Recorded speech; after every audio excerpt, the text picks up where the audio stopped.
The carriage rocked violently as Cordelia gripped the seat, her knuckles white, her heart pounding faster than the horse's hooves against the frozen road. She had been married only 3 hours, and already she understood that something was deeply wrong.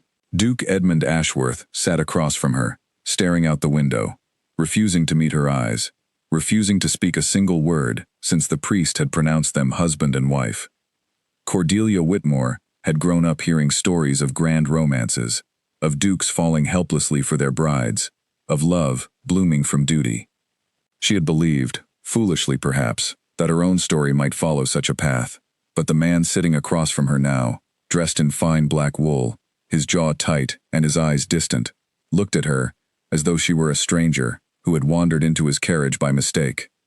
"My lord," she said carefully, testing the silence between them, like ice on a frozen pond. "Is something troubling you?" Edmund's eyes flicked toward her, for the briefest moment, before returning to the passing countryside. "Nothing troubles me, Duchess. I am simply tired." But Cordelia was not foolish.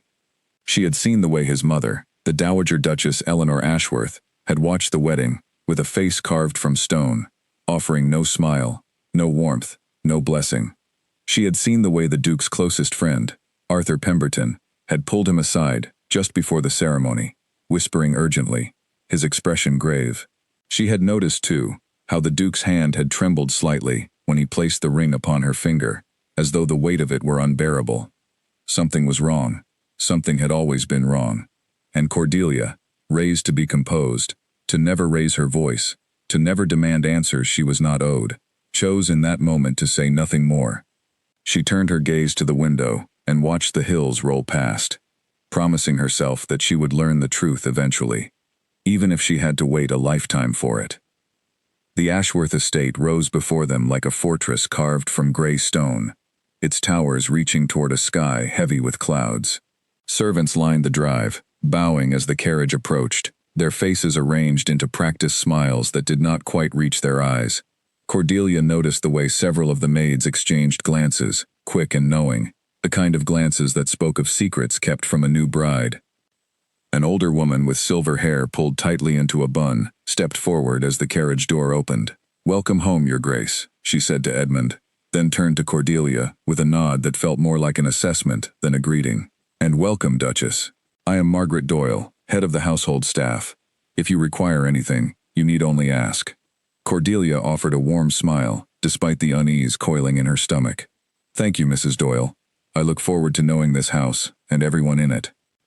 Margaret's expression flickered, just for an instant, with something that looked almost like pity, before she composed herself and led the way inside. The halls of Ashworth Manor were grand beyond anything Cordelia had imagined, lined with portraits of ancestors whose stern faces seemed to judge her as she passed. Edmund walked several steps ahead, his pace brisk, his shoulders tense, offering no explanations, no small comforts, no acknowledgement that this was meant to be a joyous homecoming for his new wife. That evening, dinner was served in a dining hall so large that Cordelia's voice echoed faintly when she spoke. Edmund sat at the head of the table, and she was placed at the opposite end, so far away that ordinary conversation felt impossible. They ate in silence, the clinking of silverware the only sound between them, until finally Cordelia could bear it no longer. "My lord," she said, her voice carrying clearly across the long table, "we are married now. Might we not speak as husband and wife, rather than strangers sharing a meal?" Edmund set down his fork slowly. For a moment, something flickered across his face, something that looked almost like regret. But it vanished as quickly as it appeared, replaced by the same cold distance she had seen since the wedding. "There will be time enough for conversation, Duchess," he said. "Tonight, I have matters to attend to." He rose from the table without finishing his meal and left the room, his footsteps fading down the corridor. Cordelia sat alone in the vast dining hall, the candles flickering around her, and felt, for the first time, the true weight of the life she had entered. She did not cry. She refused to let herself cry. Instead, she straightened her spine, lifted her chin, and finished her meal in solitude, promising herself that she would not be broken by silence, no matter how heavy it grew. Later that night, unable to sleep, Cordelia wandered the halls of her new home, candle in hand, studying the portraits that lined the walls. She paused before one in particular, a painting of a stern-faced man with Edmund's same sharp jaw and piercing eyes. "That is the late Duke," came a voice from behind her. Cordelia turned to find an older maid, small and quiet, watching her with cautious eyes. "Edmund's father. He passed 3 years ago." "You are?" "Lucy Marsh, Your Grace. I work in the kitchens, mostly, but I've served this house since I was a girl." Cordelia studied the young woman's face, sensing hesitation in her manner, a reluctance to say too much. "Lucy, may I ask you something honestly?" Lucy's eyes widened slightly, glancing toward the empty corridor as though checking for listeners. "Of course, Your Grace. Is there something I should know about my husband? Something that explains his coldness?" Lucy's face paled, and she took a step back, clutching the candle she carried as though it might shield her from the question. "I am only a kitchen maid, Your Grace. It is not my place to speak of such things." "Please," Cordelia pressed gently. "I am not asking you to betray anyone. I only wish to understand the man I have married." Lucy hesitated, glancing once more down the corridor, before whispering, "There are things in this house that are not spoken of openly, Your Grace. I would advise you to keep your eyes open, and your questions quiet, at least for now. The walls here have long memories, and longer tongues." Before Cordelia could ask anything further, Lucy curtsied hastily, and disappeared down a side passage, leaving Cordelia alone once more with her candle, and her unanswered questions. The following morning, Cordelia rose early, determined to begin her new life with purpose rather than dread. She found the estate steward, a tall man named Henry Voss, reviewing ledgers in a small study near the east wing. He looked up in surprise as she entered. "Your Grace," he said, rising quickly, "I did not expect you so early." "I wish to understand how the estate operates," Cordelia said, settling into a chair across from his desk. "If I am to be Duchess here, I would like to be useful, not merely ornamental." Henry's expression shifted into something like respect, mixed with surprise. "Few ladies of your position take such interest, Your Grace. Most prefer to leave such matters to stewards and husbands. I am not most ladies, Mr. Voss." Over the following hour, Henry walked her through the basic workings of the estate, the tenant farms, the seasonal harvests, the accounts that required careful balancing. Cordelia listened intently, asking sharp questions, absorbing information with a quickness that clearly impressed the steward. It was, she realized, the first time since her wedding that she had felt any sense of purpose, any sense that she might carve out a meaningful place within these cold stone walls. As the days passed, a pattern began to emerge. Edmund left the estate frequently, often disappearing for hours at a time, offering vague explanations about business matters or visits to tenants. He returned late, sometimes past midnight, his manner distracted, his eyes avoiding hers whenever they crossed paths in the corridors. Cordelia noticed, too, that certain servants grew tense whenever his absences were mentioned, exchanging glances that spoke of things unsaid. One afternoon, while walking through the gardens with her lady's maid, a warm and clever young woman named Charlotte Bell, Cordelia finally voiced the question that had been building within her for days. "Charlotte, you have been kind to me since I arrived. I trust you more than most in this house. Tell me honestly, is there something about my husband that the household knows, but I do not?" Charlotte's steps faltered slightly on the garden path. She glanced around, as though checking for eavesdroppers among the rose bushes, before answering carefully, "Your Grace, I am only your maid. It is not my place to speak of the Duke's private matters. But there is something," Cordelia pressed. "I can see it in your face, Charlotte, just as I saw it in Lucy's, and in Mrs. Doyle's eyes, on my very first day here." Charlotte's expression softened with something like sympathy, though her words remained guarded. "All I will say, Your Grace, is that patience often reveals more truth than questions do. Give it time. You will learn what you need to know, though I fear the learning may bring you sorrow." Cordelia said nothing further, but the warning settled into her chest, like a stone dropped into still water, sending ripples of unease through everything she thought she understood about her new life. That evening, Edmund returned to the estate later than usual, his coat slightly disheveled, his manner distracted, as he passed Cordelia in the entrance hall without so much as a greeting. She watched him climb the stairs toward his private chambers, and something within her, some quiet strength she had not fully recognized until that moment, urged her forward. "My lord," she called out, her voice steady despite the uncertainty churning within her. "A moment, if you please."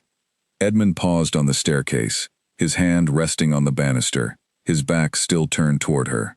For a long moment, he said nothing, and Cordelia wondered if he might simply continue up the stairs and vanish into whatever secrets awaited him there. But finally he turned, his expression carefully neutral, though something flickered behind his eyes that looked almost like guilt. "Yes, Duchess?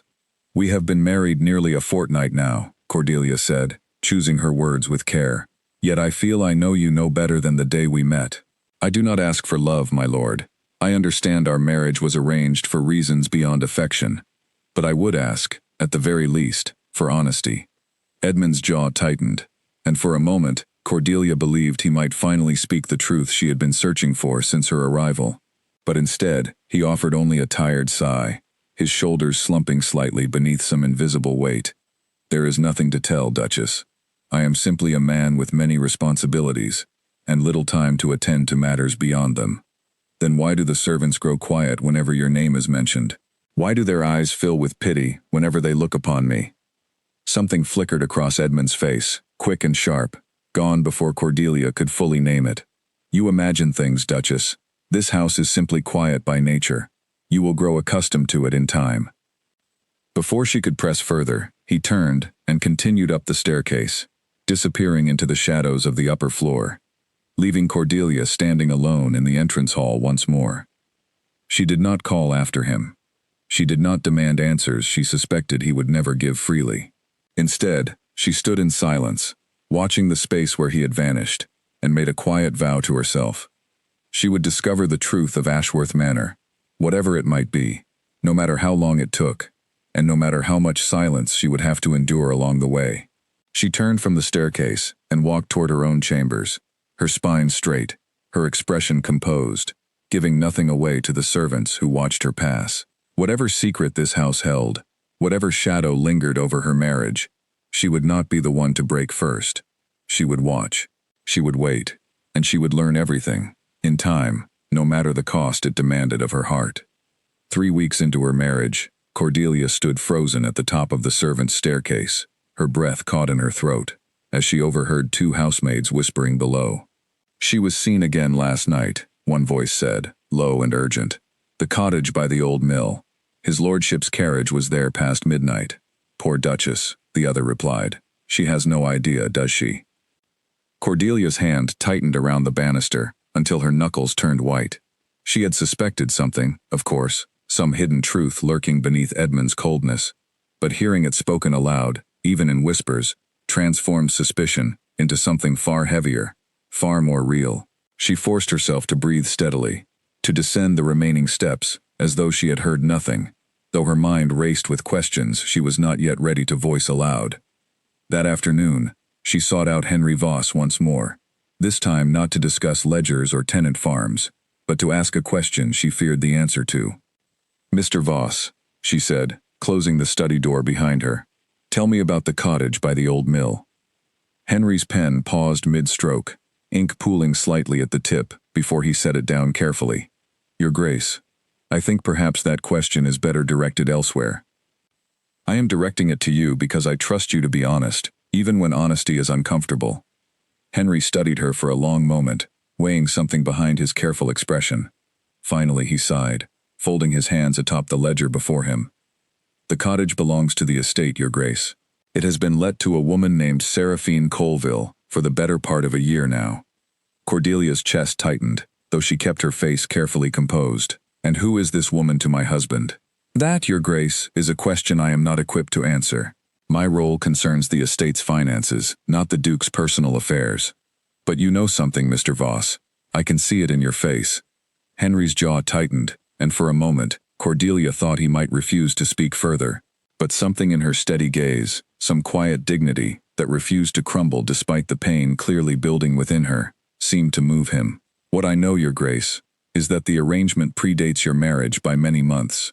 What I do not know is why the Duke has continued it, now that he has taken a wife. That is a question only he can answer, and I fear he has not been forthcoming, even with those closest to him." Cordelia thanked him quietly and left the study, her steps measured, her expression giving nothing away to the servants she passed in the corridor. But inside, something had shifted, a quiet fire beginning to burn beneath the composed surface she presented to the world. She would not confront Edmund with tears or accusations, not yet. She needed to understand the full shape of the truth before she decided how to respond to it.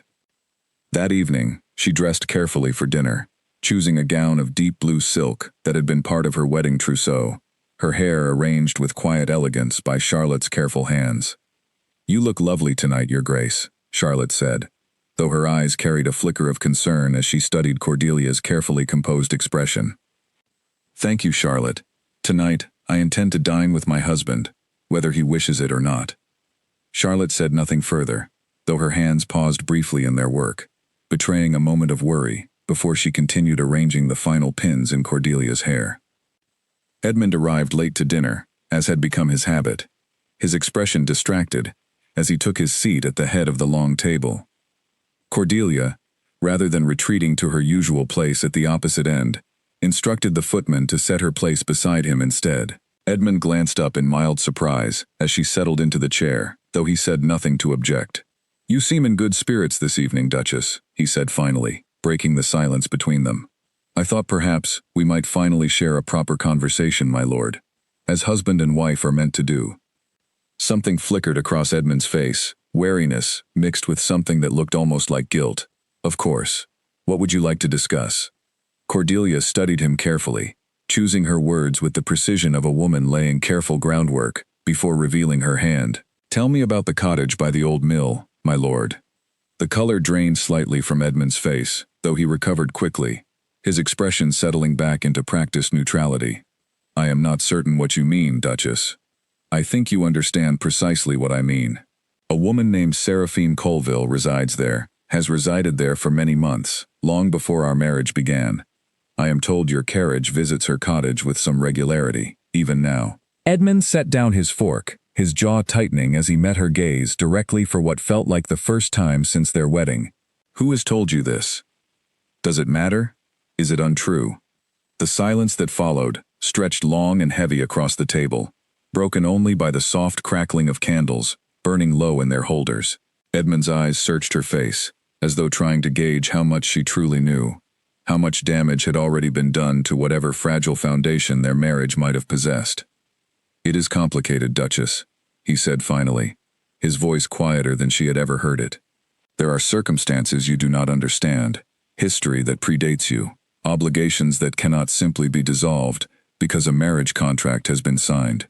"Then explain them to me," Cordelia said, her voice steady, despite the storm building within her chest. "Help me understand, my lord, rather than leaving me to piece together fragments from whispering servants and careful stewards who fear speaking too plainly." Edmund's hands clenched atop the table, and for a moment, Cordelia believed he might finally offer the truth she had been seeking since her arrival at Ashworth Manor. But instead, something within him seemed to close, some door shutting firmly against vulnerability, and his expression hardened once more into the cold distance she had grown accustomed to. "There is nothing more to explain, Duchess.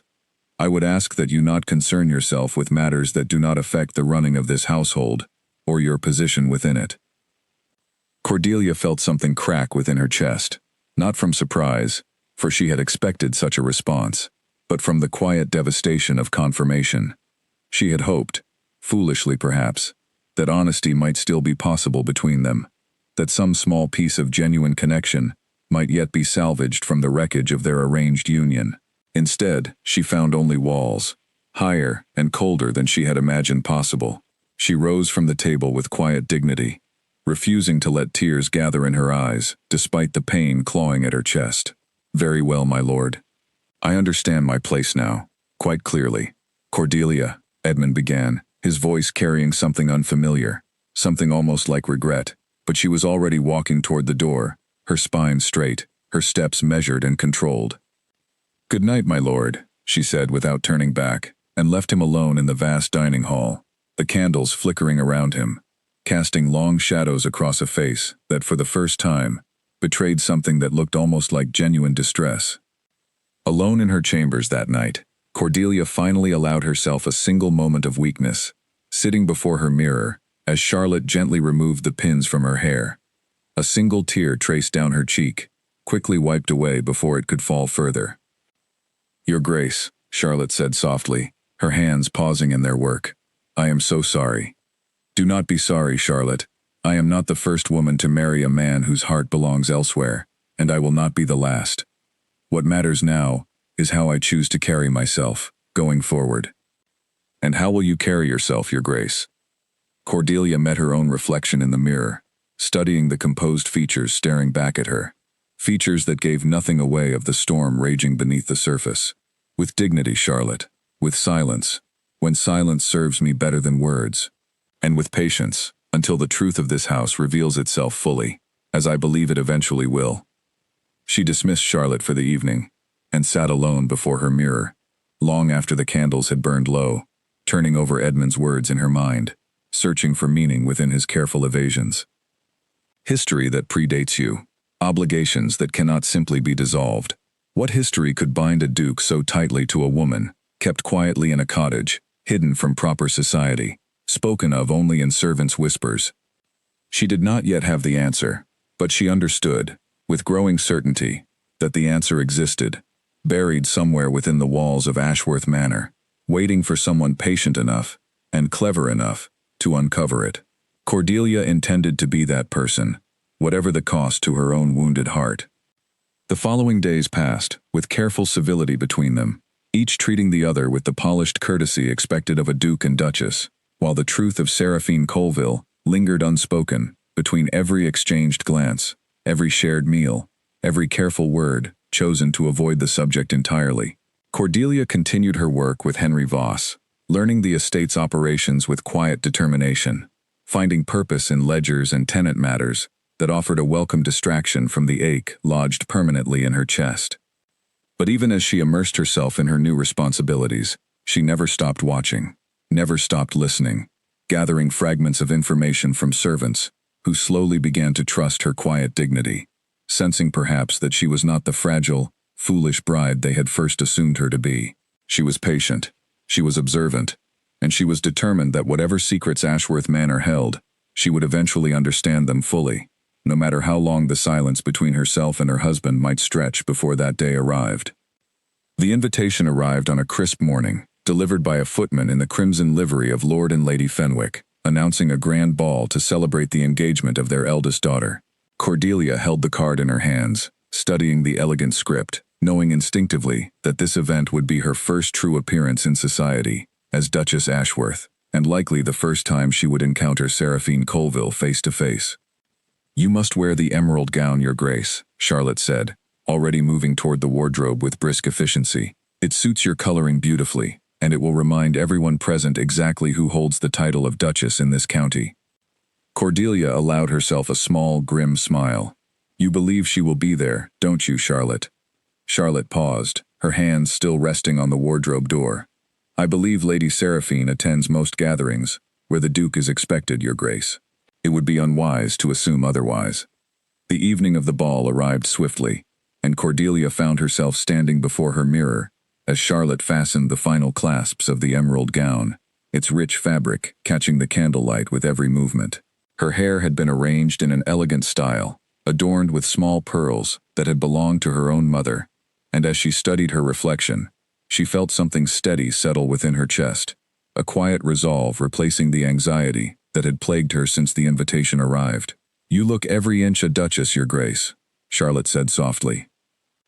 "Then let us hope I can carry myself like one tonight, whatever awaits us there." The Fenwick estate glittered with candlelight and music when their carriage arrived. The grand ballroom, already filled with the county's finest families, their laughter and conversation blending into a warm hum beneath the glow of countless chandeliers. Edmund offered his arm as they entered, and Cordelia accepted it with practiced grace, though her heart raced beneath her composed exterior. They had scarcely crossed the threshold when Cordelia felt the shift in the room, a subtle rippling of attention as heads turned toward them, whispers passing between fans and gloved hands. She kept her chin lifted, her smile serene, refusing to let the scrutiny unsettle her outward composure. "Duke Ashworth," came a warm voice, and a tall woman with silver curls approached, her eyes bright with genuine welcome. "And this must be your new duchess. We have all been so eager to meet you properly, my dear. Lady Fenwick, Cordelia said, offering a graceful curtsy. Thank you for your kind invitation. Your home is truly magnificent this evening. As Lady Fenwick led them deeper into the ballroom, introducing Cordelia to various families with practiced ease, Cordelia noticed a young woman standing near the edge of the dance floor, her golden hair swept into an elaborate style, her gown a deep crimson that seemed almost deliberately chosen to draw the eye. Something in the way the woman's gaze lingered on Edmund, quick and knowing, before flickering away, told Cordelia instantly who she was looking at. "Who is that woman?" Cordelia asked quietly, keeping her voice light and conversational for the benefit of those nearby. Lady Fenwick's expression flickered with something like discomfort before she answered carefully. "That is Lady Seraphine Colville, my dear. Her family holds some minor connections to the county, though she has never quite settled into proper society, if I am honest." "How interesting," Cordelia said, her smile never wavering, despite the tightness gathering in her chest. Throughout the evening, Cordelia moved through the ballroom with practiced elegance, dancing with several gentlemen of good standing, engaging in pleasant conversation with the ladies of the county, all while remaining acutely aware of Seraphine's presence lingering at the edges of every room she entered. She noticed the way Edmund's eyes occasionally drifted across the ballroom, seeking out the golden-haired woman, even while standing beside his own wife, and each time, something cold and sharp twisted within Cordelia's chest. It was during a pause in the music, as guests gathered near the refreshment tables, that the moment Cordelia had been quietly dreading finally arrived. Seraphine approached with deliberate grace, her expression carefully arranged into polite civility, though her eyes carried something sharper beneath the surface. "Your Grace," Seraphine said, offering a curtsy that was technically correct in every detail, yet somehow carried an undertone of challenge. "I have heard so much about you. The Duke speaks of you often." Cordelia studied the woman before her, noting the confidence in her posture, the familiarity with which she spoke Edmund's title, as though she had every right to discuss him so casually. "Does he? I confess I know very little of you, Lady Seraphine, though I understand you are well acquainted with my husband."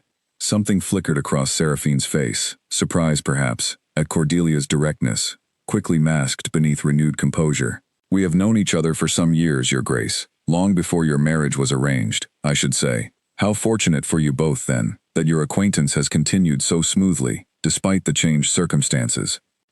The exchange, brief as it was, carried a current of tension that several nearby guests seemed to sense, their conversations quieting slightly as they strained to catch the undertones passing between the two women. Edmund appeared at that moment, his expression tightening as he took in the scene before him.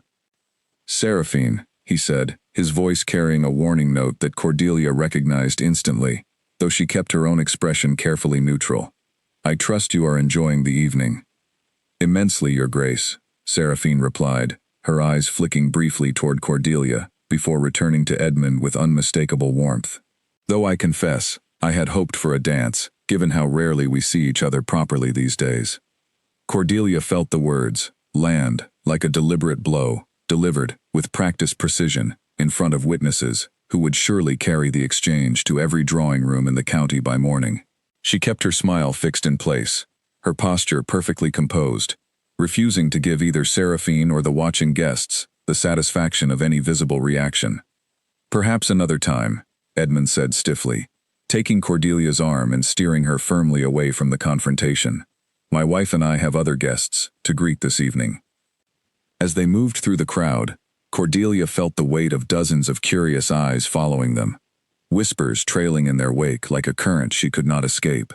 She said nothing, allowing Edmund to lead her toward a quieter corner of the ballroom, where he finally released her arm and turned to study her face with something that looked almost like concern. "Cordelia, I am sorry. I did not expect her to approach so directly." "Did you not?" Cordelia asked, her voice carefully level despite the storm raging within her chest. "You seemed rather unsurprised by her manner, my lord."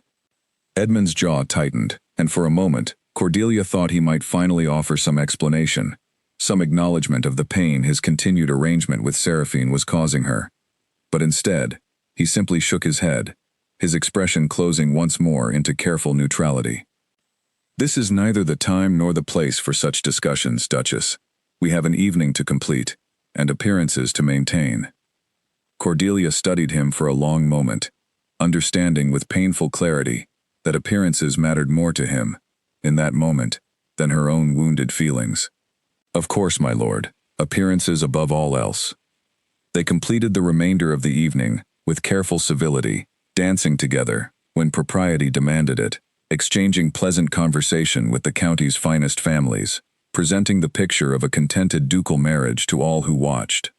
But throughout every dance, every polite exchange, Cordelia remained acutely aware of Seraphine's presence lingering nearby, her golden hair catching the candlelight, her eyes tracking Edmund's movements with a familiarity that spoke of intimacy Cordelia had never been permitted to share. On the carriage ride home, silence stretched between them once more, thick and heavy, despite the physical closeness forced upon them by the small confines of the carriage. Cordelia stared out the window, at the darkened countryside passing by, her mind replaying every moment of the evening, every glance exchanged between her husband and his mistress, every whisper she had caught from passing guests, who clearly understood far more about her marriage than she had known when she first arrived at Ashworth Manor. "You handled yourself well tonight," Edmund said finally, breaking the silence as the carriage rattled along the dark road. "Better than I expected, given the circumstances." Cordelia turned to study his profile in the dim carriage light, noting the tension still evident in his shoulders, the careful distance he maintained even now, alone together in the small space. "I have learned, my lord, that dignity often serves better than confrontation, but do not mistake my silence for acceptance. I understand now, quite clearly, the nature of what exists between yourself and Lady Seraphine.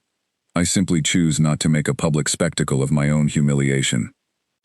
Edmund said nothing further, though something in his expression shifted, some flicker of discomfort crossing his features before he turned his gaze back toward the window, leaving Cordelia to wonder, not for the first time, what thoughts moved behind the careful mask he presented to the world, and whether any part of him felt the weight of what his continued arrangement was costing the woman he had promised, before witnesses and before God, to honor and protect for the remainder of their lives together. Edmund could not sleep. He lay awake in the darkness of his private chamber, staring at the ceiling, replaying the ball at the Fenwick estate over and over in his mind. Something about Cordelia's composure that evening had unsettled him far more than he wished to admit, a quiet strength that refused to crack under public humiliation, a dignity that made his own behavior seem all the more shameful by comparison. He rose before dawn, unable to bear the restless turning of his thoughts any longer, and made his way to his study, pouring himself a small measure of brandy despite the early hour. He had expected, if he was honest with himself, that Cordelia would weep, would rage, would perhaps even flee back to her family in shame and anger. Instead, she had met Seraphine's challenge with calm precision, had endured the whispers of the ballroom with unshaken grace, had even confronted him directly, in the privacy of their carriage without a single tear. It unsettled him more than any confrontation could have. A soft knock at the study door interrupted his brooding thoughts. Arthur Pemberton entered without waiting for a response, his expression carrying the familiar concern of an old friend who had known Edmund since their days at university together. "You look terrible," Arthur said bluntly, settling into the chair across from Edmund's desk. "I heard about the ball. Seraphine approaching your wife directly, in front of half the county. That was bold, even for her." "You heard already? News travels quickly." "News of a duke's private affairs always travels quickly, Edmund. You know this better than anyone." Arthur studied his friend's face carefully. "How did the Duchess handle it?" Edmund set down his glass, staring into the amber liquid, as though it might offer answers he could not find elsewhere. "She handled it better than I did, if I am honest. She simply endured it, with more grace than I deserved to witness." "And does this trouble you?" "Why should it trouble me?" Arthur leaned forward, his expression growing serious. "Because I have known you for 15 years, Edmund, and I have never seen you so unsettled by a woman's composure before. You expected tears. You expected accusations you could dismiss as unreasonable, jealous behavior. Instead, you received quiet dignity, and it has clearly shaken you far more than any argument could have." Edmund said nothing, though his silence spoke volumes to a friend who understood him well enough to read between the gaps of what remained unspoken. "Why do you continue with Seraphine, Edmund? Truly? You are married now. Whatever history exists between you, surely it can be set aside for the sake of your new wife, and for the sake of your own honor." Edmund's jaw tightened, old guilt surfacing behind his carefully guarded eyes. "It is not so simple, Arthur. There are debts between myself and Seraphine that extend beyond mere affection. Obligations from my father's time, arrangements I inherited alongside the title itself. Debts can be settled, Edmund. Obligations can be resolved through proper channels, through solicitors and careful negotiation, without requiring you to maintain a mistress in a cottage while your wife suffers the humiliation of public whispers. You make it sound simpler than it is. Perhaps it is simpler than you are willing to admit, precisely because facing the truth would require you to confront feelings you have long avoided examining too closely." Edmund rose from his desk, moving toward the window that overlooked the estate's grounds, the early morning light beginning to filter through heavy clouds gathering on the horizon. "You do not understand the full history, Arthur. There are reasons this arrangement began, reasons I am not free to fully explain, even to you. Then explain what you can, and let me help you find a way through it, before it destroys whatever chance you might have at genuine happiness with the woman you have actually married." Edmund remained silent for a long moment, watching the gray clouds shift across the morning sky, his thoughts tangled between old loyalties and the growing awareness that his continued arrangement with Seraphine was causing genuine harm to a woman who had done nothing to deserve such treatment. "I need time to think, Arthur. This is not a decision I can make hastily." Arthur studied his friend's rigid posture for a long moment, before rising from his chair. "Do not take too long, Edmund. Dignity such as your wife possesses does not remain patient forever. Eventually, even the strongest composure reaches its breaking point, and when it does, you may find that whatever chance you had at happiness has already slipped beyond your reach." After Arthur departed, Edmund remained alone in his study for hours, his thoughts circling endlessly around the tangled history that bound him to Seraphine, and the growing awareness that his wife's quiet dignity was slowly becoming something he could not stop thinking about, no matter how hard he tried to focus on other matters. That afternoon, driven by an impulse he did not fully understand, Edmund sought out Cordelia in the small study where she had taken to reviewing estate matters alongside Henry Voss. He paused in the doorway, watching her for a moment before announcing his presence, noting the careful precision with which she reviewed the ledgers spread before her, the quiet competence that seemed to come so naturally to her. "Duchess," he said finally, and Cordelia looked up, her expression carefully composed, though something guarded flickered behind her eyes. "My lord, is something needed? I wish to see how you were settling into estate matters. Henry tells me you have taken quite an interest in the accounts." "Someone must understand them properly," Cordelia said, her tone carrying a subtle edge that Edmund recognized as deserved criticism, though she offered nothing more explicit. "I find the work satisfying, and Mr. Voss has been a patient teacher." Edmund stepped further into the room, studying the neat columns of figures she had been reviewing, noticing corrections made in careful handwriting alongside several entries. "These corrections, did you make them?" "I did. There were several errors in the tenant rent calculations from the previous quarter. I believe Mr. Voss had simply been overburdened with other responsibilities and had not caught them." Henry, standing nearby, nodded in confirmation. "The Duchess has an excellent grasp of numbers, Your Grace. Better than my own, I confess, in several instances." Edmund studied Cordelia with new interest, something shifting within his understanding of the woman he had married, someone he realized he had scarcely taken the time to truly know beyond the surface impression of duty and obligation that had defined their union thus far. "I had not realized you possessed such skills, Duchess. There is a great deal you do not realize about me, my lord," Cordelia said quietly, returning her attention to the ledgers before her, "because you have never truly taken the time to ask." The words landed with quiet precision, carrying no anger, no accusation, simply honest observation, delivered with the same composed dignity she had displayed at the Fenwick ball. Edmund found himself without a ready response, standing awkwardly in the doorway as his wife continued her careful work, her attention fully absorbed in the estate's affairs, seemingly unbothered by his continued presence. or perhaps simply choosing not to acknowledge the discomfort he clearly felt. "Perhaps," he said finally, his voice quieter than he intended, "perhaps we might discuss the estate's affairs together sometime, Duchess. I would welcome your insight, if you are willing to offer it." Cordelia glanced up, studying his face for a long moment, searching perhaps for sincerity behind the request. "I would welcome that, my lord, whenever you find the time to make such conversations a genuine priority." The subtle challenge in her words was not lost on Edmund, and he found himself nodding slowly, understanding that whatever trust remained to be rebuilt between them would require more than passing gestures or occasional visits to her study. It would require consistent effort, genuine honesty, and a willingness to confront the difficult history he had thus far kept carefully hidden behind vague explanations and evasive silence. He left the study that afternoon, with new thoughts turning uneasily in his mind, aware for the first time since their marriage began that Cordelia possessed depths he had not bothered to explore, strengths he had not expected to encounter, and a quiet resilience that was slowly, almost imperceptibly, beginning to shift something within his own carefully guarded heart. Weeks passed, and Edmund found himself increasingly distracted during his visits to the cottage by the old mill, his thoughts drifting toward the study where Cordelia worked each morning with Henry Voss, toward the quiet dinners where she now spoke openly of tenant concerns and harvest projections, her intelligence and composure gradually reshaping his understanding of who she truly was, beneath the dignified exterior she presented to the world.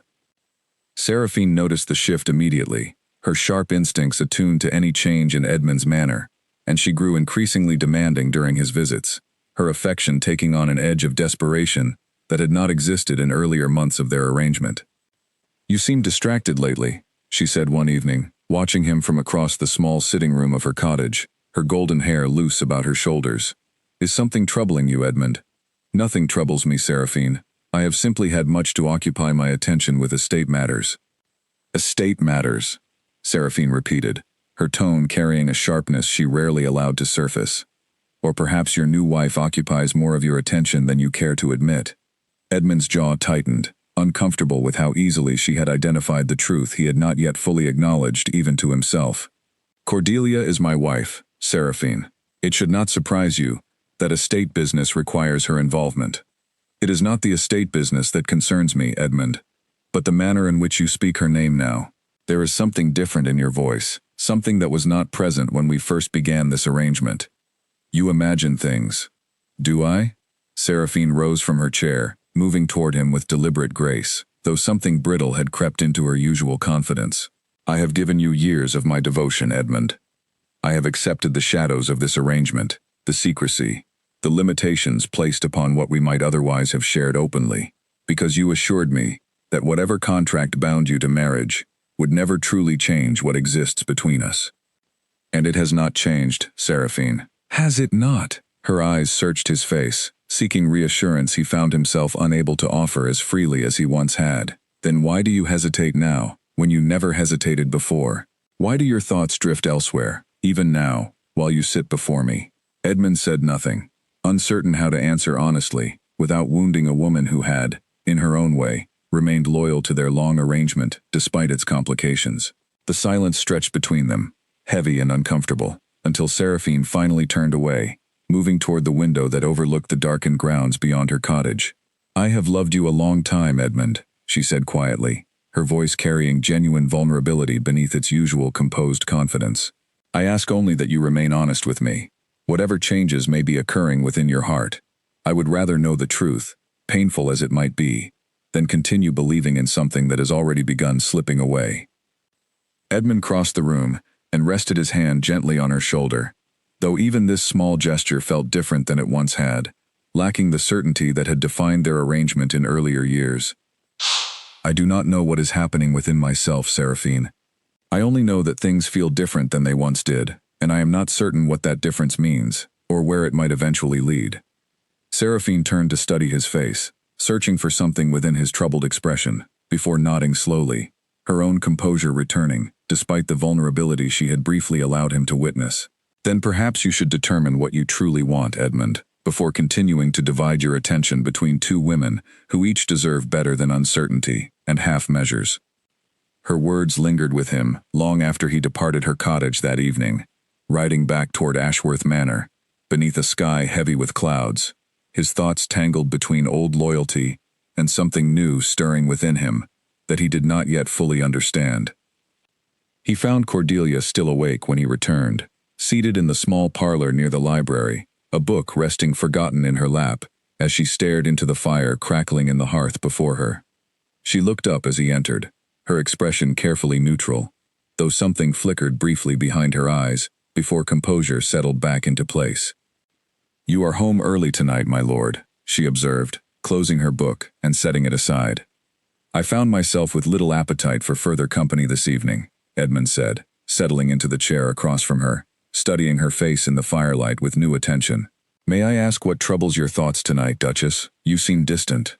Cordelia's expression flickered with surprise at the question, clearly unaccustomed to such direct inquiry into her own feelings from a husband who had, until recently, shown little interest in her inner thoughts. "I was simply thinking of my mother, my lord. She writes that she is unwell, though she assures me it is nothing serious." "I am sorry to hear that. Would you wish to visit her?" "Perhaps, once the harvest accounts are properly settled. I would not wish to leave Mr. Voss with unfinished work during such a busy season." Edmund studied her for a long moment, noting the quiet dedication she brought to responsibilities that were not technically her own, the genuine care she extended toward tenants and staff alike, the composed dignity that had never once wavered, despite everything she had endured since their marriage began. "You have become quite valuable to this estate, Cordelia. More valuable, I think, than I properly acknowledged when you first arrived." Something softened in Cordelia's expression at his use of her given name, a small shift that did not go unnoticed by Edmund, though she quickly composed herself once more. "Thank you, my lord. I have simply tried to make myself useful, given the circumstances of our marriage." "I wish to apologize," Edmund said suddenly, the words surprising him even as he spoke them, "for the manner in which I have treated you since our wedding. You deserved better welcome into this household, better honesty from the very beginning, and I have failed to provide either." Cordelia studied him carefully, clearly startled by this unexpected admission, though she said nothing immediately, allowing the silence to stretch between them as she considered his words. "Why this sudden change, my lord? What has prompted such reflection tonight?" Edmund hesitated, uncertain how much honesty he was prepared to offer, though something within him, weary of the careful evasions that had defined his behavior for so long, pushed him toward greater candor than he had previously allowed himself. "I have been thinking of the ball at the Fenwick estate, of the composure you displayed despite circumstances that would have broken most women entirely. I have been thinking, too, of the dedication you bring to this estate, the intelligence you possess, that I failed to notice until recently. I find myself wondering what our marriage might have become, had I approached it with greater honesty from the beginning." "That is a question with no easy answer, my lord," Cordelia said quietly, though something in her voice carried genuine emotion beneath its careful composure. "We cannot undo the choices already made, the silences already maintained, the humiliations already endured. We can only decide, perhaps, how we choose to move forward from this point." "And how would you wish to move forward, Cordelia, if given the choice?" Cordelia met his gaze directly, her expression carrying something raw beneath its usual composure, a vulnerability she had carefully guarded since her arrival at Ashworth Manor. "I would wish for honesty, my lord. Complete honesty, regardless of how difficult or painful that honesty might prove to be. I would rather understand the full truth of our circumstances than continue navigating half-explanations and careful evasions that leave me guessing at shadows within my own marriage." Edmund nodded slowly, understanding the weight of what she was asking, recognizing that true honesty would require him to finally confront the complicated history binding him to Seraphine, a history he had avoided examining too closely for years, hiding behind vague references to old debts and inherited obligations, rather than facing the genuine complexity of emotions and circumstances that had shaped his continued arrangement with her. "I will endeavor to offer you that honesty, Cordelia," he said finally, his voice carrying quiet resolve despite the uncertainty still churning within him, "though I will need time to properly untangle certain matters before I can share them fully. I understand the need for time, my lord. What I cannot accept, going forward, is continued silence, disguised as patience." Edmund studied her carefully, recognizing the quiet strength behind her words, the boundary she was establishing with calm clarity, rather than anger or accusation. I understand, Cordelia, and I promise you, whatever else may come, I will not ask you to endure silence indefinitely while I determine how best to resolve the circumstances that have caused you such genuine pain. They sat together for a while longer, the fire crackling softly between them, neither quite ready to voice the deeper questions still lingering unspoken, though something had shifted between them that evening, some small foundation of honesty beginning to form, where only careful distance had existed before. Cordelia rose eventually, offering a quiet good night before retiring to her chambers, leaving Edmund alone before the dying fire, his thoughts turning over the conversation with new clarity, understanding that whatever path lay ahead would require him to finally choose between the comfortable familiarity of old arrangements and the uncertain possibility of something genuine with the woman he had married. The letter arrived on a gray morning, sealed with wax bearing the Whitmore family crest, and Cordelia's hands trembled slightly as she broke the seal, her mother's familiar handwriting filling the pages within. She read quickly, her expression shifting from concern to something more complicated as she absorbed the contents. "Bad news, Your Grace?" Charlotte asked, noting the troubled expression crossing Cordelia's face. "My mother writes that Lord Fenwick's youngest daughter has been spreading rumors throughout the county regarding my marriage. Apparently the incident at the ball has grown considerably in the retelling, with several embellishments that paint my situation in far more dramatic terms than reality warranted." "What sort of embellishments, Your Grace?" Cordelia set the letter aside, moving toward the window that overlooked the estate's grounds, her expression troubled. "Apparently, it is now being whispered that Lady Seraphine intends to challenge my position directly, that the Duke has promised to set me aside entirely once sufficient time has passed to avoid scandal. My mother is understandably distressed by these rumors, and urges me to address the situation before it damages the Whitmore family's reputation, alongside my own." Charlotte's expression grew troubled. "Surely such rumors carry no truth, Your Grace. The Duke would never actually consider setting you aside." "I do not believe he would, Charlotte, though I confess the rumors themselves reveal something troubling about how precarious my position appears to outside observers. If the county believes such things possible, it speaks to how visible and how damaging this arrangement with Seraphine has become to my standing as Duchess." That afternoon, determined to address the matter directly rather than allow rumors to fester unchecked, Cordelia sought out Edmund in his study, finding him reviewing correspondence with an expression of quiet preoccupation. "My lord, might I speak with you about a matter of some urgency?" Edmund looked up, setting aside his correspondence with evident concern at her serious tone. "Of course, Cordelia. What troubles you?" She explained the contents of her mother's letter carefully, watching his expression darken as she detailed the rumors circulating throughout the county. When she finished, Edmund rose from his desk, moving toward the window with visible agitation. "This is precisely the sort of damage I feared might result from continuing this arrangement," he said, more to himself than to Cordelia directly. "I had hoped to resolve matters privately, without such public speculation affecting your standing. The time for private resolution may have passed, my lord. The county already speaks openly of matters we have kept carefully hidden between ourselves. Perhaps it is time to address the situation more directly, rather than allowing rumor and speculation to shape the narrative in our absence." Edmund turned to study her, recognizing the wisdom in her words despite his own reluctance to finally confront the complicated history he had avoided for so long. "You are right, of course.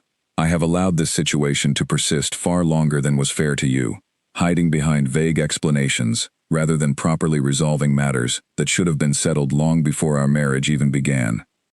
"Then tell me the full truth, my lord, not fragments, not careful evasions, but the complete history of your connection to Lady Seraphine, so that I might understand precisely what we are facing, and how we might best address it together."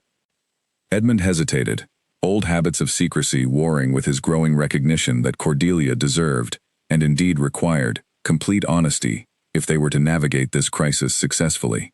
Finally, he nodded, gesturing toward the chairs near the fireplace, settling into the difficult conversation he had avoided for so many months. "Seraphine's family and mine share history extending back to my father's generation," he began slowly, choosing his words with careful precision. "Her father held significant debts to my own father, debts that were never fully repaid before both men passed away.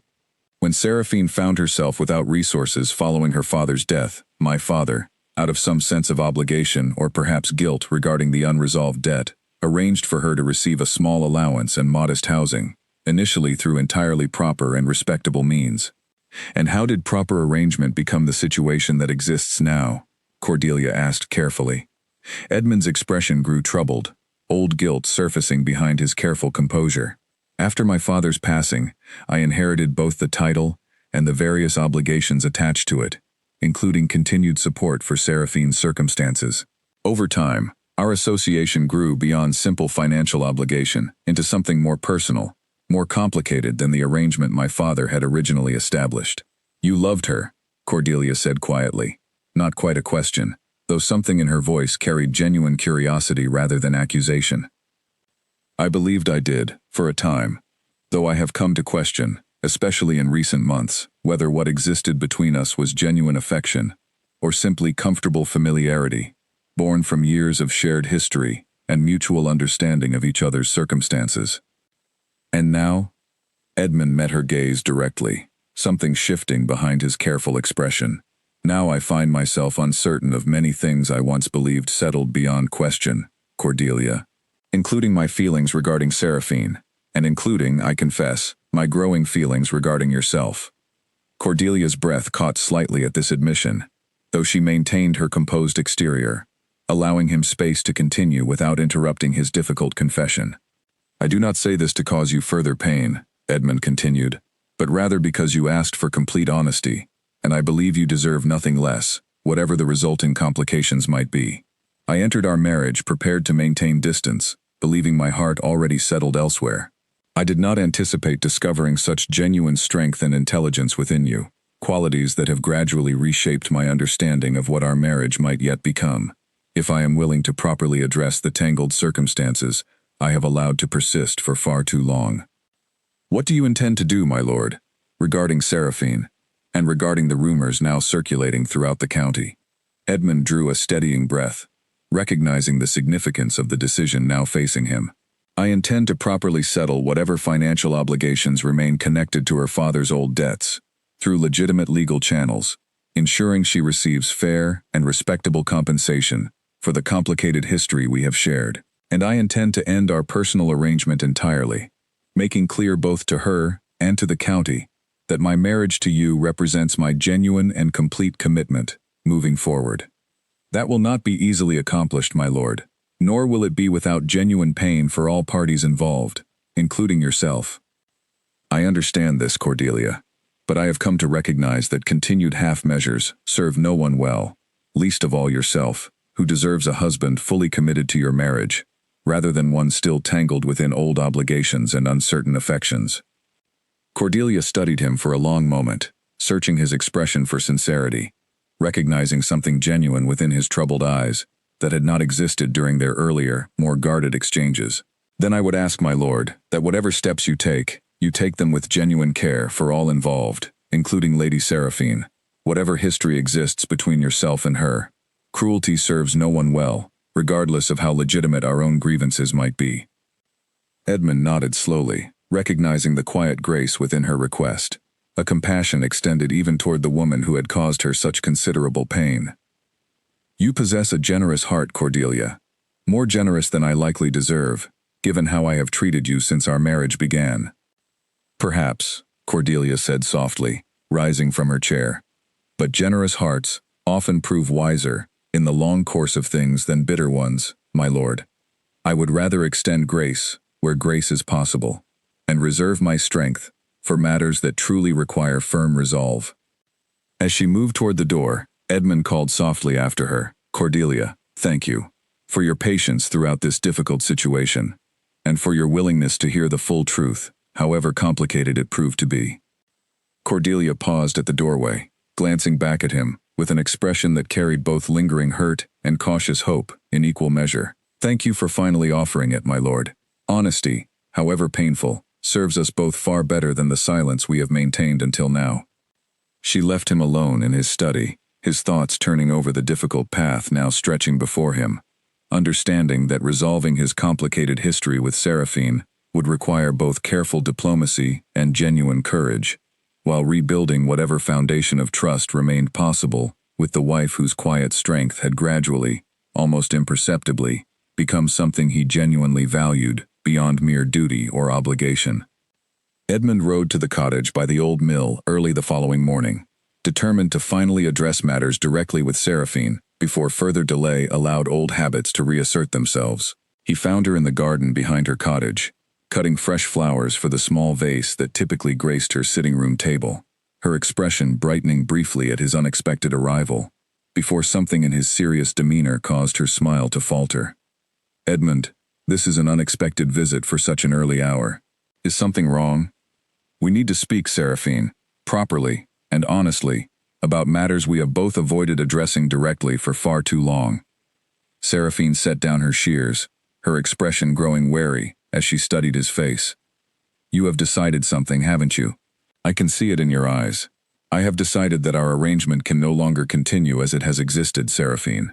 I intend to properly settle the financial obligations connected to your father's old debts, ensuring you receive fair compensation, befitting the years of complicated history between our families. But our personal arrangement must end, effective immediately." Seraphine's face paled, though she maintained her composure with visible effort, her hands clasping tightly together before her. "Because of her, because of the Duchess. Because of many things, Seraphine. Though yes, my growing feelings toward Cordelia have certainly clarified matters I had avoided confronting honestly for a long while. But this decision extends beyond simply choosing between two women. It concerns finally resolving an arrangement that should have ended properly long before my marriage even began, rather than continuing to drift forward on old habit and unexamined obligation. You loved me once, Edmund. Or have you conveniently forgotten those years entirely, now that something new has captured your attention? I have not forgotten, Seraphine, nor do I wish to diminish whatever genuine affection existed between us during those years. But I have come to recognize that what we shared, however real it once felt, cannot continue now that I have taken vows to another woman. Vows I intend to honor fully, rather than maintaining the shadow arrangement that has caused genuine pain to my wife, and increasingly, I suspect, to yourself as well." Seraphine turned away, moving toward the small garden bench nearby, settling onto it with visible effort to maintain her composure, despite the emotion clearly building within her. "What am I meant to do now, Edmund? I have built my entire circumstances around this arrangement for years. Where am I meant to go? What am I meant to become, once this connection between us has ended entirely?" Edmund settled onto the bench beside her, his expression carrying genuine sympathy despite his resolve. "A respectable settlement, sufficient to establish yourself independently, perhaps in a different county, where you might build a new life, free from the complications and secrecy that have defined your circumstances here. You are still young, still possess considerable charm and intelligence. There is no reason your future cannot hold genuine happiness, once you are free from an arrangement that has, I now recognize, limited your own possibilities, as much as it has complicated mine." Seraphine studied him for a long moment, something shifting behind her expression, as she absorbed his words. "You truly believe this, don't you? That ending our arrangement might ultimately serve my own interests, rather than simply serving your own desire to fully commit to your marriage. I believe both things can be true simultaneously. Ending our arrangement serves my marriage, certainly, but I also genuinely believe it may serve you, allowing you finally to build a life not defined by secrecy and limitation, but by your own choices and genuine possibilities." Seraphine was quiet for several long moments, staring out across the garden with an expression Edmund could not quite read. Finally she spoke, her voice quieter than he had heard it in years.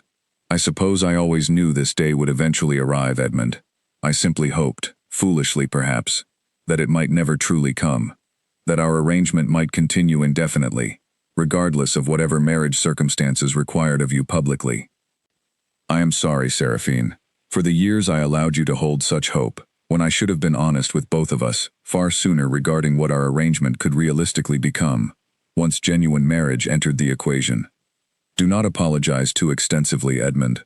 I entered this arrangement with my eyes open, understanding the limitations it carried from the beginning. I simply allowed myself to forget those limitations over time, as comfortable familiarity, gradually replaced clear-eyed understanding of our actual circumstances. They sat together in comfortable silence for a while longer, old affection lingering between them despite the painful conversation, until Seraphine finally rose from the bench, her composure largely restored despite the visible sadness still evident in her eyes. "I will accept your settlement, Edmund, and I will endeavor to build whatever new life remains possible for me, once I have relocated somewhere free from the whispers and complications that have defined my circumstances here. I ask only that you handle the arrangements with discretion, allowing me to depart with whatever dignity remains possible, given the circumstances.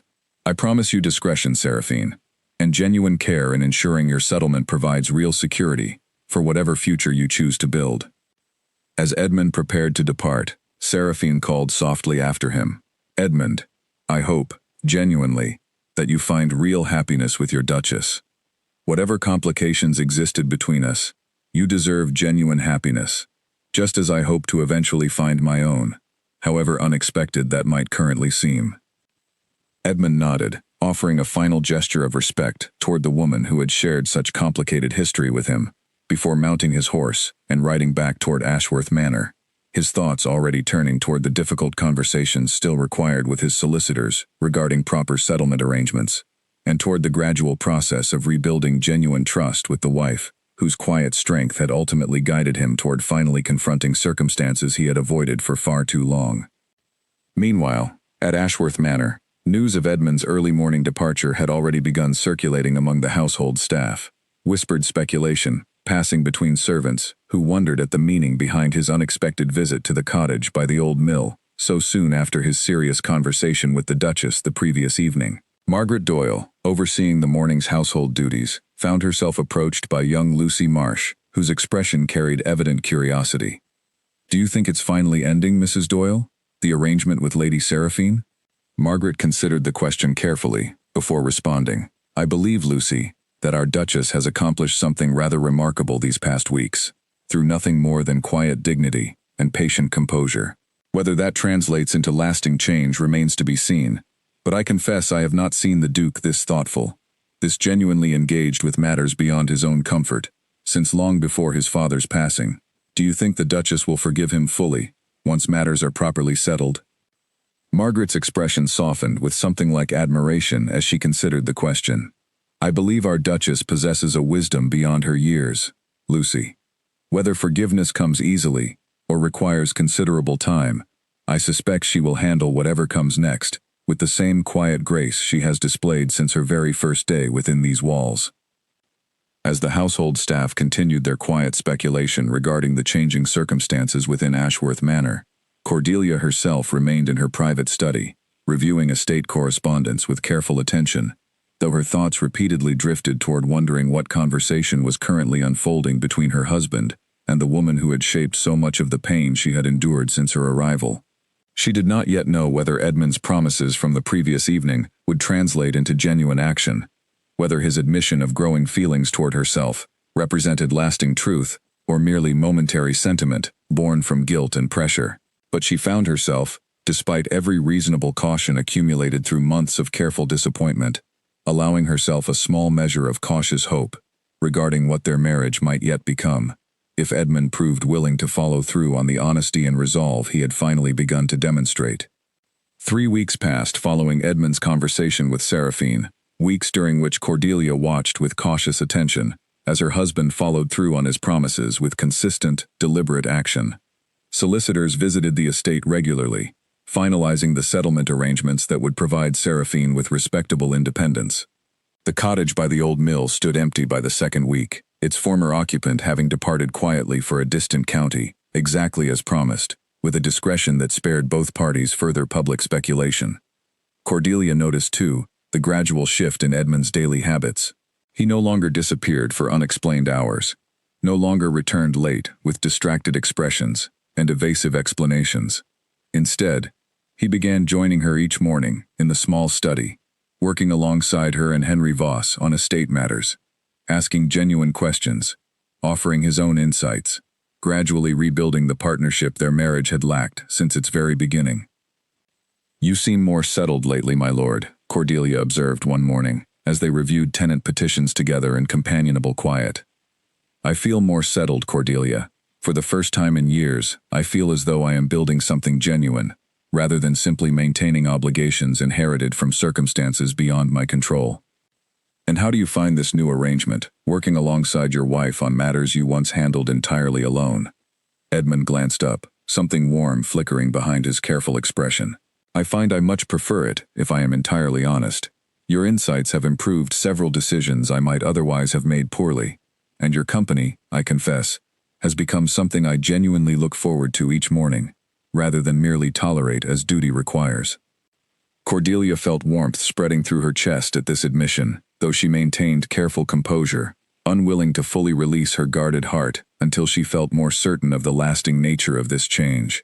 I am glad to hear it, my lord, though I confess, I still find myself cautious, given how difficult our beginning proved to be. I understand your caution, Cordelia, and I do not expect you to release it quickly, nor would I ask you to trust blindly, after everything you have endured, because of my own poor choices. I simply ask that you allow me the opportunity to demonstrate, through consistent action, rather than mere words, that genuine change has occurred within me. Their conversation was interrupted by Henry Voss entering with fresh correspondence, and the moment passed, though something had settled more firmly between them in its wake, a foundation gradually strengthening beneath careful, deliberate effort on Edmund's part. That afternoon, as Cordelia walked through the gardens with Charlotte, discussing preparations for an upcoming harvest celebration the tenants traditionally enjoyed each autumn, she found herself reflecting aloud on the changes she had witnessed within her marriage over recent weeks. Do you believe genuine change is possible, Charlotte? Truly possible, rather than merely temporary adjustment born from guilt or momentary circumstance? Charlotte considered the question carefully before responding. I believe, Your Grace, that genuine change requires consistent demonstration over time, rather than simply grand gestures followed by gradual return to old habits. From what I have observed these past weeks, the Duke appears genuinely committed to different behavior, not merely performing change for your benefit, but seemingly experiencing something authentic within himself. I would like to believe that, Charlotte, though I confess, old caution remains difficult to fully release, given how deeply I was hurt during those early months of our marriage. Perhaps, Your Grace, complete release of caution is not required immediately. Perhaps it is enough, for now, to allow gradual trust to build, alongside gradual demonstration of genuine change, rather than demanding instant transformation of feelings that took considerable time and pain to develop. Cordelia nodded slowly, recognizing wisdom in Charlotte's careful observation. You are right, of course. Patience has served me well thus far. I see no reason to abandon it now, simply because circumstances have begun improving. That evening, Edmund surprised Cordelia by arranging a private dinner in the small parlor, rather than the vast formal dining hall, candles arranged with careful attention around a table set for two, positioned close enough for genuine conversation, rather than the distant formality that had characterized their earlier meals together.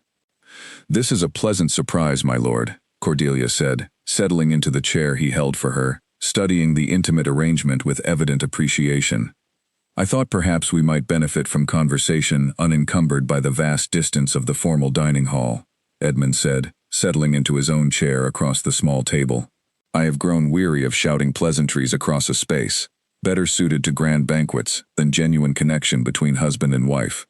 Cordelia smiled, genuine warmth reaching her eyes, for the first time, in longer than she could easily remember. I confess I have found that distance rather absurd myself, my lord, though I did not wish to presume upon arrangements that were not mine to alter.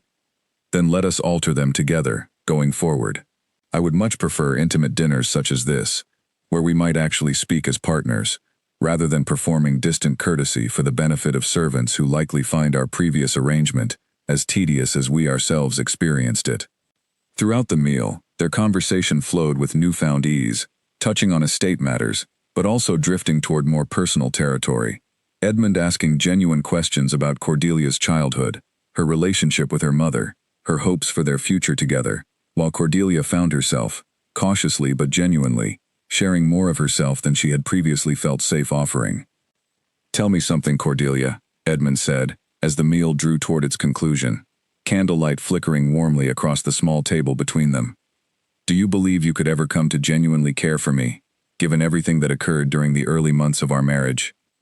Cordelia considered the question carefully, recognizing the vulnerability behind his careful phrasing, the genuine uncertainty he clearly still carried, despite the progress they had made together. I believe, my lord, that genuine care is already beginning to grow within me, slowly and cautiously, alongside genuine trust that continues building through your consistent actions these past weeks.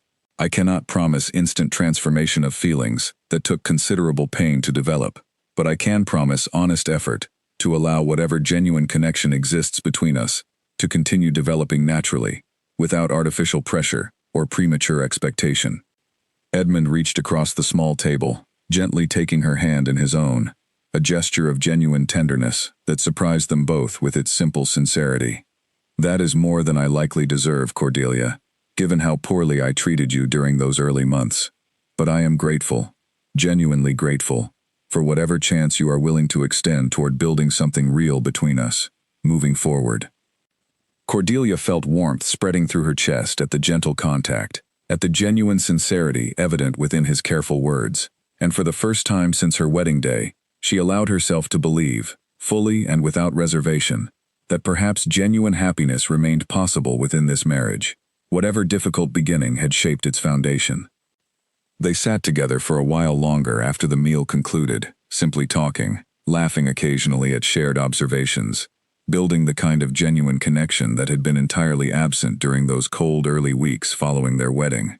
As the evening drew toward its close, Edmund walked Cordelia to her chambers personally, pausing at her door with evident reluctance to conclude their pleasant evening together.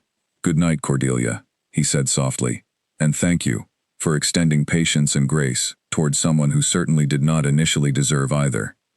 "Good night, my lord," Cordelia replied, warmth evident in her voice, despite her careful composure. "I look forward to continuing our conversation tomorrow, and to whatever genuine future we might yet build together." As she settled into bed that night, Cordelia found herself reflecting on the remarkable transformation occurring within her marriage, cautious optimism, gradually replacing the guarded dignity that had sustained her through those difficult early months. She did not yet know what challenges might still await them, what further tests their growing connection might face, but she felt, for the first time since her wedding day, genuine hope regarding the future stretching ahead of her, hope she had scarcely allowed herself to consider possible during those painful weeks of silence and careful endurance that had defined her earliest experience as Duchess of Ashworth. The Dowager Duchess Eleanor arrived unannounced on a blustery afternoon, her carriage sweeping up the drive with the kind of commanding presence that immediately set the household staff scurrying to prepare proper accommodations. Cordelia had met her husband's mother only briefly during the wedding itself, and the cold assessment she had witnessed then returned now, sharper and more deliberate, as Eleanor swept into the entrance hall with barely a glance toward her daughter-in-law.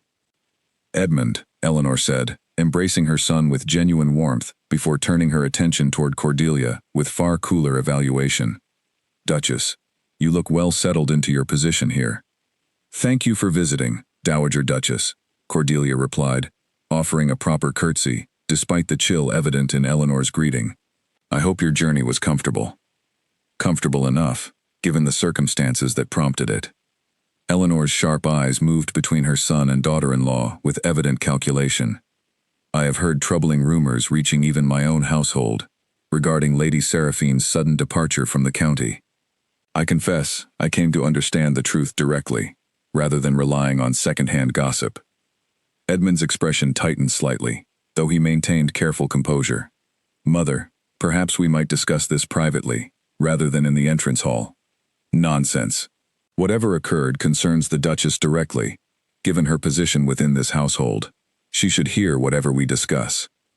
They retired to the drawing room, where Eleanor settled into the finest chair, with evident proprietary comfort, studying both Edmund and Cordelia with sharp, assessing eyes.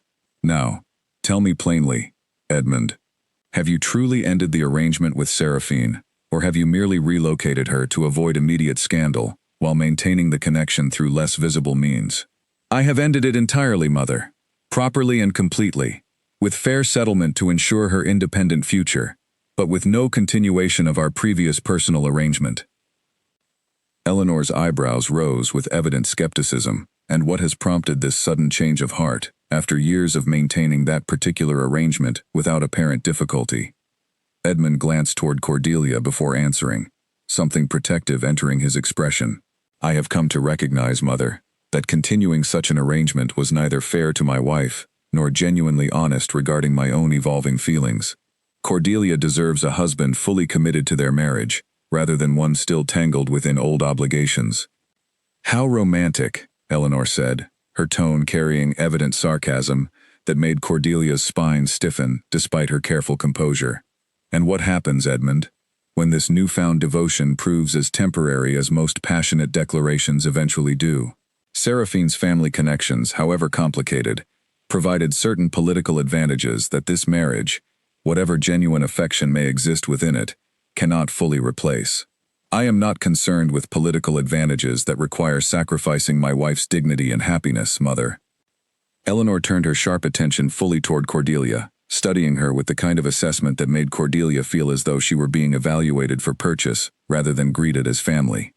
And you, Duchess, are you truly prepared to forgive such a significant betrayal so easily? Or do you simply lack the courage to demand the kind of restitution such treatment genuinely warrants? Cordelia met Eleanor's challenging gaze directly, refusing to let the older woman's sharp scrutiny unsettle her carefully maintained composure. I have not forgiven easily, Dowager Duchess. I endured considerable pain during the early months of my marriage, pain I do not intend to forget or dismiss lightly, but I have chosen to extend genuine opportunity for change to my husband, based on consistent action, rather than mere words, and I have witnessed genuine transformation these past weeks that I believe reflects authentic growth, rather than temporary performance. You sound remarkably confident for someone who was, by all accounts, humiliated, rather publicly, at the Fenwick Ball, not so very long ago.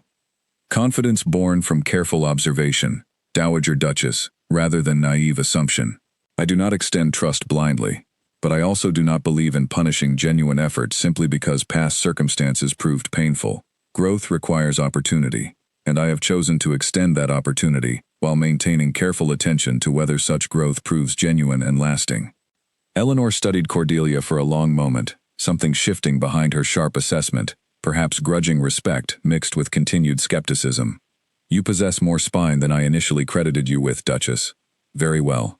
I will withhold further judgment until sufficient time has passed to properly evaluate whether this transformation my son claims proves genuinely lasting, or merely temporary infatuation that will fade once its novelty diminishes. That seems fair, Dowager Duchess, Cordelia said calmly. Time will reveal the truth of these matters, far better than either words or hasty judgment could accomplish. Eleanor remained at Ashworth Manor for several days following this initial confrontation, watching both Edmund and Cordelia with careful, critical attention, testing their genuine connection through pointed questions and deliberately provocative observations, designed to reveal any cracks in their newfound harmony. Yet each evening, as she observed their continued partnership in managing estate matters, their genuine conversation during shared meals, their obvious care for each other's well-being, her sharp skepticism gradually softened into something approaching genuine acceptance. On the evening before her departure, Eleanor sought out Cordelia privately, in the small study, where she had taken to reviewing correspondence following dinner. Duchess, might I speak with you privately? Of course, Dowager Duchess. Please, sit. Eleanor settled into the chair across from Cordelia's desk, her expression carrying something softer than the sharp assessment she had displayed throughout her visit. I owe you something of an apology, I believe. I came here prepared to find evidence of foolish naivety, of a duchess too eager to forgive genuine betrayal, simply to maintain her position and title. Instead, I have witnessed something rather more complicated and considerably more admirable. Thank you, Dowager Duchess. I confess your skepticism was not entirely unwarranted, given the circumstances that shaped our marriage's difficult beginning. Perhaps not. But I have watched my son these past days, watched the genuine care and attention he brings toward you and toward this estate's affairs, attention that was notably absent during the years following his father's passing, when grief and obligation seemed to consume whatever genuine warmth he once possessed. Whatever transformation has occurred within him, Duchess, I believe you deserve considerable credit for inspiring it, through your own quiet strength and genuine grace. Cordelia felt unexpected warmth at this acknowledgement, from a woman who had shown her nothing but cold assessment since their very first meeting. "Thank you, Dowager Duchess. That means more than you likely realize, given how uncertain I have felt regarding my place within this family. You have earned your place here, Duchess, through demonstrated character, rather than simple title or arrangement. I will admit, when Edmund first announced his intention to marry you, based purely on political advantage between our families, I feared he was condemning himself to another loveless arrangement, much like his own parents endured throughout their marriage. I am pleased to discover my fears were unfounded." As Eleanor's carriage departed the following morning, Cordelia stood beside Edmund on the estate's front steps, watching the vehicle disappear down the long drive, a sense of cautious relief settling over her regarding this unexpected trial her marriage had successfully weathered. "That went rather better than I feared it might," Edmund said quietly, glancing toward his wife with evident relief and genuine admiration. "My mother rarely offers such genuine approval so readily. She loves you, Edmund, and clearly wishes genuine happiness for you, whatever sharp assessment she initially brought toward evaluating our marriage's authenticity. As do I wish genuine happiness for you, Cordelia, more each day, if I am entirely honest." He turned to study her face, something warm and sincere evident behind his careful expression. "I find myself grateful, more than I can properly express, for your continued patience throughout this difficult journey we have shared these past months."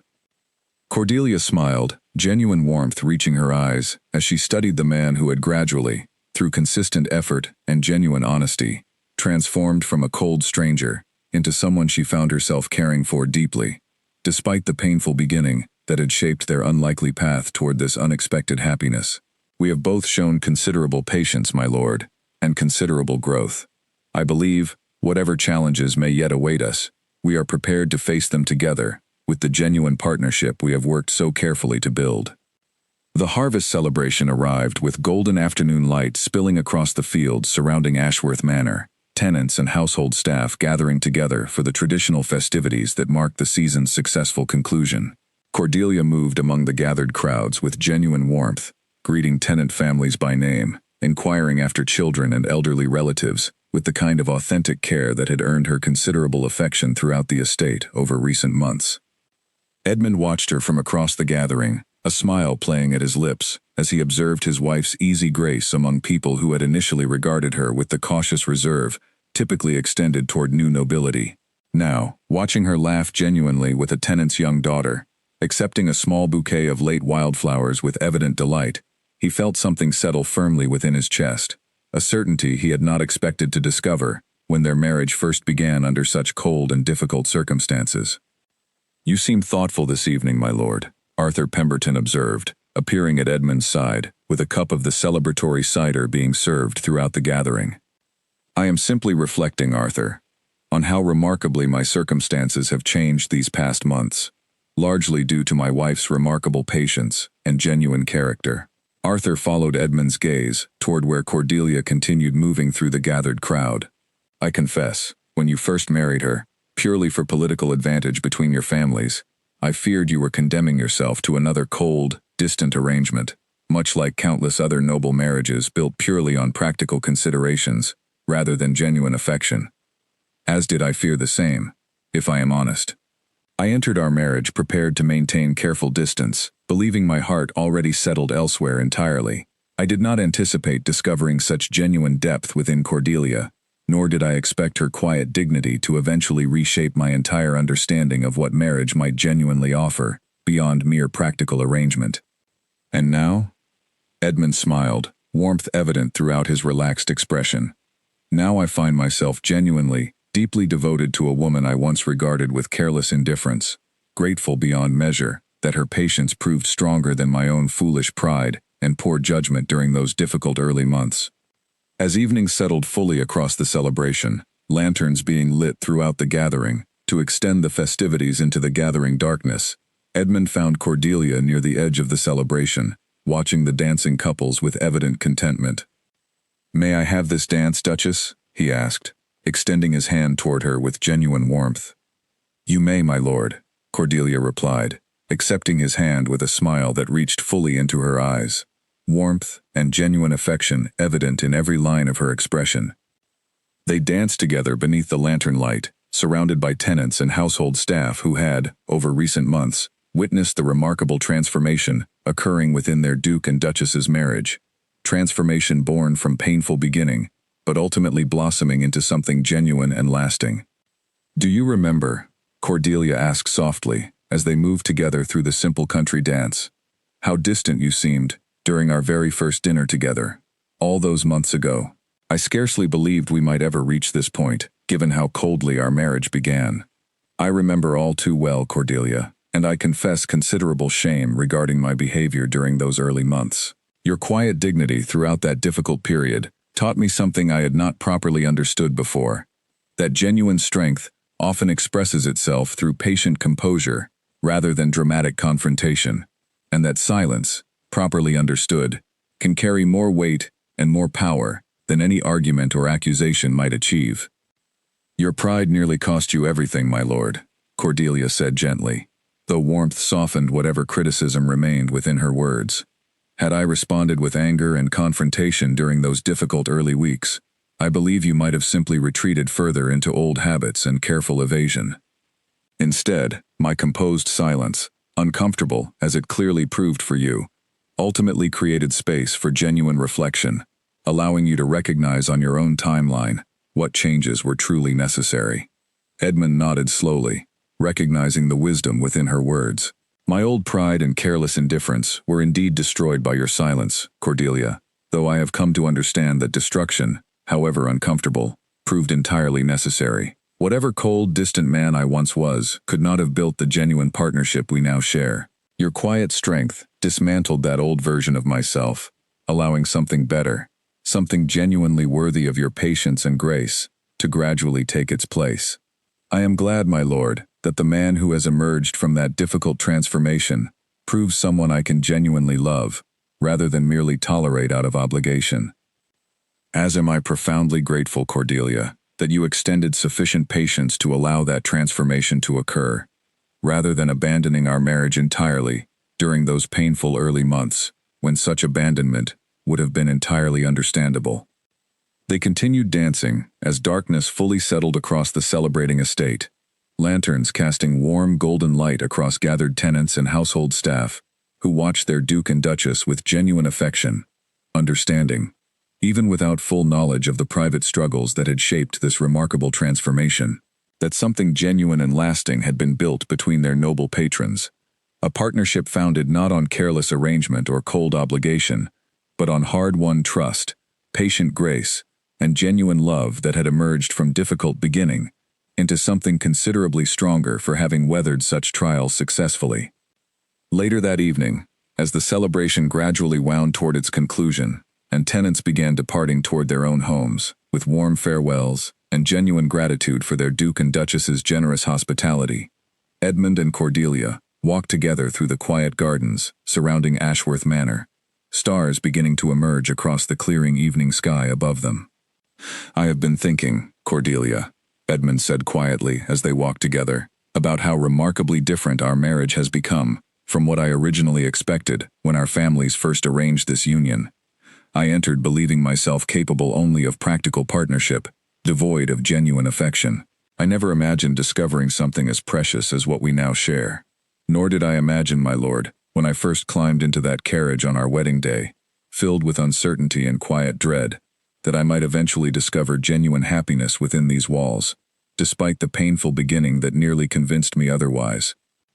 Edmund stopped walking, turning to face her fully beneath the gathering starlight, his expression carrying genuine tenderness, as he reached to gently cup her face within his hands. "Thank you, Cordelia, for your remarkable patience, for your quiet strength, and for extending genuine grace towards someone who initially proved entirely unworthy of such consideration. I promise you, moving forward, complete honesty, genuine partnership, and devoted love, for whatever years remain ahead of us together." "And I promise you the same, my lord," Cordelia replied softly, genuine emotion evident within her voice, despite her characteristic composure. "Whatever challenges may yet await our marriage, I believe we now possess the genuine foundation necessary to weather them successfully, together, as true partners, rather than merely obligated strangers sharing a title and estate." As they embraced beneath the emerging stars, The difficult beginning, that had once threatened to destroy their marriage entirely, now seemed, in retrospect, merely the necessary trial required to build something considerably stronger, considerably more genuine, than either had believed possible when their arranged union first began. The Duke, who had once shared his bed and his heart with another woman, had been transformed, through his wife's patient silence and unwavering dignity, into a man genuinely worthy of the devoted partnership they now shared, their marriage standing as testament to the remarkable truth that even the most painful beginnings can ultimately blossom into genuine, lasting happiness when met with patience, grace, and the quiet strength to endure difficult seasons while waiting patiently for better ones to arrive.